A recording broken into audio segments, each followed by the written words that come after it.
आज नो मोर cook book में बने हैं पंजाबी छोले। देखिए लग रहे हैं ना स्वादिष्ट। काबुली चने यानी कि सफेद चना खाने में जितने स्वादिष्ट होते हैं उतने ही पौष्टिक भी, लेकिन वो तभी होते हैं जब उन्हें सही तरीके से बनाया जाए।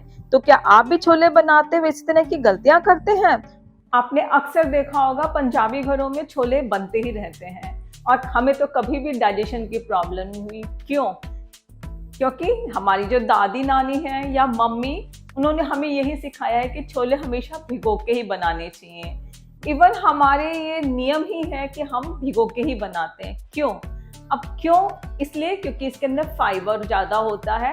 फाइबर कंटेंट जब जिस चीज़ में ज़्यादा होता है तो उसमें पानी की आवश्यकता ज़्यादा होती है, और जब हम छोले भिगो लेते हैं तो हमें फाइबर आसानी से पच जाता है। अब हमने जब भिगोए नहीं छोले तो उसके बाद हमें पानी की प्यास लगती है और हम पानी कंटिन्यू पीते रहते हैं। तो जब लगातार हम पानी पिएंगे तो हमारा पेट फूल जाता है। अब जब हमारा पेट फूल गया तब उसके बाद जो हमारा पाचन तंत्र है वो घबरा जाता है इतना कि किस तरह से मैं उस पानी को पचाऊं या भोजन को पचाऊं। तो हाँ, पानी भी बचाना पड़ता है।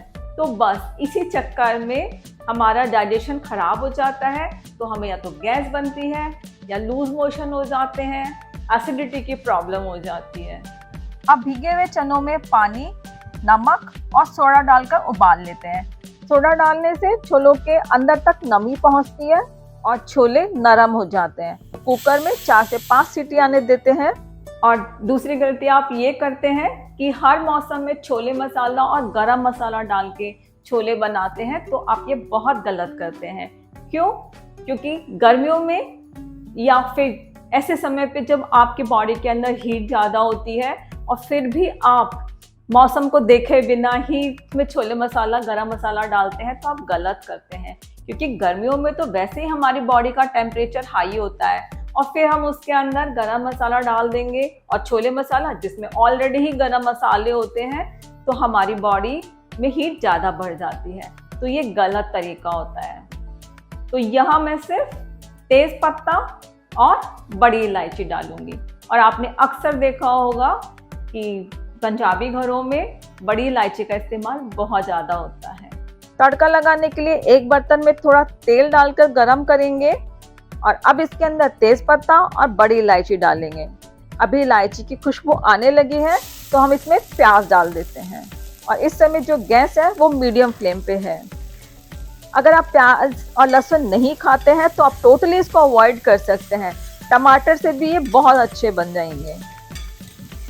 तो प्याज को अच्छे से भूनेंगे जिससे इसका पूरा फ्लेवर बाहर आ सके, और प्याज को ब्राउन होने से पहले ही इसके अंदर लहसुन, अदरक और हरी मिर्च का पेस्ट डाल देंगे और अच्छे से भून लेंगे।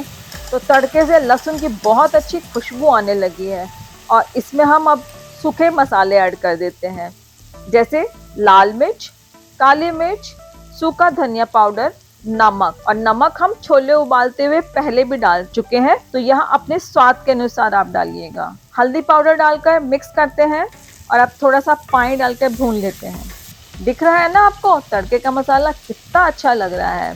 अभी टमाटर का पेस्ट डालकर मिलाते हैं और थोड़ी देर ढक्कन लगाकर इसको पकने देंगे।